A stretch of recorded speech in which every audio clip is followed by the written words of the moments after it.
Assalamualaikum warahmatullahi wabarakatuh. Halo Sobat Spentaru, kembali lagi bersama saya Rachel Kristi Murti Rengganis di acara podcast Spentaru. Gimana nih kabarnya teman-teman? Semoga kalian semua dalam lindungan Tuhan Yang Maha Esa ya.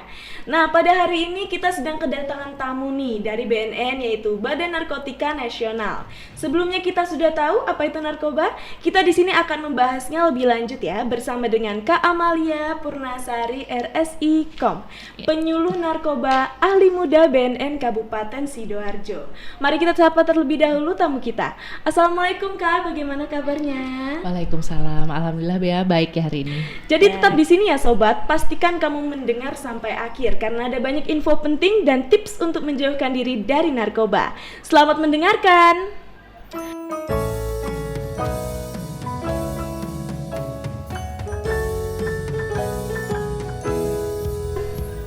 Oh iya Kak, kita ngobrol dulu ya tentang pengalaman sebuah penyuluh narkoba BNN Kabupaten Sidoarjo. Jadi adakah pengalaman menarik dan berkesan selama bekerja di BNN? Sangat banyak ya, karena terlebih sebagai seorang penyuluh kita kan punya misi untuk membagikan pesan ya atau informasi. Informasi yang kita berikan tentu seputar narkoba. Di sini juga kita narkoba ini juga kita berusaha membagikan informasi di mana yang nantinya impactnya adalah orang-orang bisa menjauhi dari narkoba tersebut ya, karena efek dari penyalahgunaannya dan peredaran gelapnya itu sangat berbahaya ya, tidak kenal usia, tidak kenal gender, mau perempuan laki-laki, usia di bawah umur maupun dewasa itu bisa kena seperti itu. Apa sih Kak tugas pokok BNN itu? Kalau tugas pokoknya BNN ya, kebetulan kami ini Badan Narkotika Nasional Kabupaten Sidoarjo, yang memang kami ini badan pemerintahan non-kementerian. Jadi kami pusat ya yang ditempatkan di daerah di Sidoarjo. Jadi kami punya tugas yaitu P4GN ya, pencegahan, pemberantasan penyalahgunaan dan peredaran gelap narkotika P4GN. Jadi di dalamnya itu ada pencegahan, kemudian ada pemberantasan, kemudian rehabilitasi. Nah itu tugas pokok kami ya. Terus jauh mana aja sih Kak penyalahgunaan narkoba di kalangan pelajar di Sidoarjo saat ini? Kalau untuk penyalahgunaan di kalangan pelajar ya, jadi kalau di Sidoarjo ini sebenarnya sudah seperti fenomena gunung es. Jadi di sini yang terlihat mungkin tidak begitu banyak, tapi kalau kita datang ya ke sekolah-sekolah itu pasti ada aja gitu ya fenomena anak-anaknya di sana yang sudah menggunakan pil, terutama ya pil koplo, atau biasanya anak-anak tuh nyebutnya pil lele, pil lele double L, pil maaf ya anjing gila. Nah itu memang harganya yang terjangkau untuk kantongnya pelajar. Jadi rata-rata itu yang mereka gunakan. Kemudian selain itu juga ada barang-barang yang sebenarnya legal, tapi karena bukan peruntukannya, jadi ya itu disalahgunakan ya, seperti misalkan lem.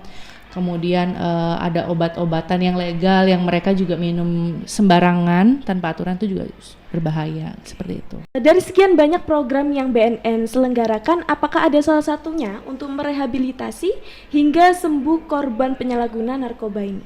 Nah kalau misalkan kita berbicara rehabilitasi ya, ini perlu digarisbawahi bahwa kalau misalkan pecandu atau pengguna yang direhabilitasi itu bukan sembuh ya istilahnya ya, bukan seperti sakit penyakit. Jadi kita mengistilahkan mereka tuh pulih ya, pulih itu kesadarannya kembali, karena kita tahu kalau penyalahgunaan narkoba itu adalah menurunkan sampai merubah kesadaran, karena memang yang diserang itu organ utama otak ya. Jadi kalau otaknya sudah terganggu, otomatis motoriknya dia, kognitifnya dia tidak akan bisa digunakan maksimal seperti orang-orang yang nggak pakai narkoba.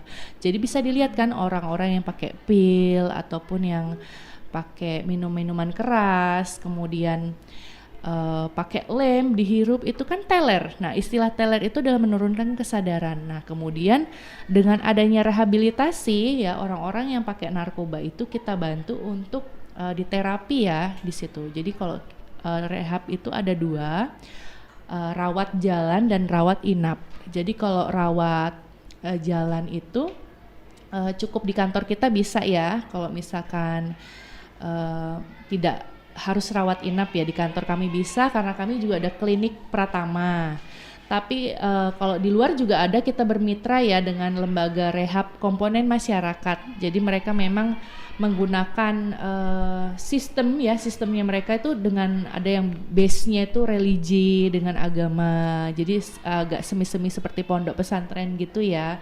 Jadi ada santri, mereka istilahnya pecandu-pecandu di sana juga diberdayakan sebagai santri. Kemudian ada yang dengan basic pendekatan konseling ya, jadi lebih ke keluarganya, sosialnya dia di sana. Itu kalau yang mitra dengan kami ya. Tentunya tapi nanti harus ke BNN dulu semuanya. Jadi kita akan melakukan assessment apakah yang bersangkutan ini harus rawat jalan atau rawat inap. Nah, kalau untuk yang rawat inap, nah ini ya perlu ditekankan kalau di Sidoarjo ini belum ada rumah sakit satupun yang mau menerima pecandu ya, menangani pecandu, karena memang kalau menangani pecandu itu tricky ya. Jadi dia kalau dibilang orang gila pun enggak gitu loh, masih sehat. Tapi kalau dibilang seperti normal pun enggak juga gitu loh. Jadi kita untuk rawat inap itu kita serahkan ke rumah sakit jiwa di Lawang dan di Menur. Sejauh ini baru 2 rumah sakit itu yang mau mentreatment teman-teman pecandu, karena ya mereka hampir sama ya dengan teman-teman ODGJ itu otaknya yang memang harus disembuhkan. Karena kalau kita berbicara kesehatan otak itu kan berpengaruh sama mental ya. Belum lagi kalau orang pecandu ini, kalaupun mereka sudah selesai rehabilitasi, mereka tetap nanti akan mengalami namanya kecenderungan untuk ke-trigger.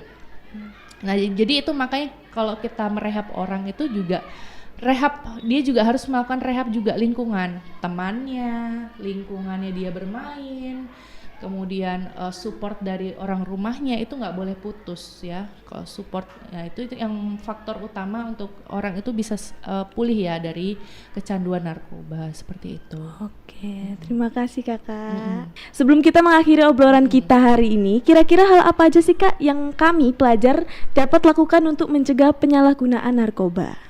Oke ya, jadi kalau sebagai pelajar, karena kan saya juga dulu pelajar ya, kebetulan juga saya lulusan sini. Oh iya Kak. Ya, SMP Negeri 1 Waru, masuk tahun 2001. Udah lahir belum? Belum Kak. Belum ya. 2001 ya, jadi memang dari SMP, SMA, kemudian kuliah ya, jadi Kak Amel sendiri udah tidak asing ya dengan itu. Jadi beberapa memang melihat lingkungan itu ada kecenderungan ke sana. Jadi ya anak-anak pelajar itu kan tadi seperti yang disampaikan ya, kalau misalkan dikasih gratis biasanya tuh gitu. Jadi kalau si pengedar ya, kita nyebutnya pengedar, kalau mereka menentukan mangsanya, mereka akan memberikan gratis dulu pertama. Jadi pancingan dulu ya, jadi dikasih gratis, dan itu tidak akan gratis terus menerus karena kan mereka juga jualan ya. Jadi mereka kalau udah yang di sasarannya sudah kecanduan, mau nggak mau kan pasti dia akan mencari lagi kan. Nah seperti itu, nanti kalau udah kecanduan akhirnya beli dia kayak gitu ya. Jadi memang kalau misalkan sebagai pelajar itu tadi ya, rasa keingintahuan yang tinggi itu kalau bisa dibarengi dengan logika ya. Jadi harus istilahnya otaknya dipakai ya. Sebagai pelajar kan ya itu ya, kita harus punya pikiran yang kritis gitu ya. Jangan mau dibohongin orang, jangan mau ditawarin, apalagi yang tawarin benda yang untuk kita konsumsi ya. Itu harus waspada ya sekarang hari gini gitu loh ya. Ada yang gratis itu wajib dicurigai gitu ya. Seperti itu. Kemudian kedua ya, selain kritis harus berani menolak. Jadi tidak ada negosiasi ketika ditawari, tolak langsung. Ya, jangan masih tanya-tanya itu apa, efeknya apa. Enggak, kalau misalkan sudah ditawari, apalagi bentuknya udah seperti pil ya. Seperti itu. Jadi tolak langsung. Kemudian yang ketiga, tentukan circle kita ya, pertemanan. Itu berpengaruh loh ya. Bukannya kita pilih-pilih teman untuk gimana dan lain sebagainya, bukan bermaksud rasis dan sebagainya, tapi kita harus menentukan circle itu baikkah untuk masa depan kita gitu loh. Apakah kita dengan berteman dengan si A atau si B itu prestasi kita makin anjlok apa naik ya.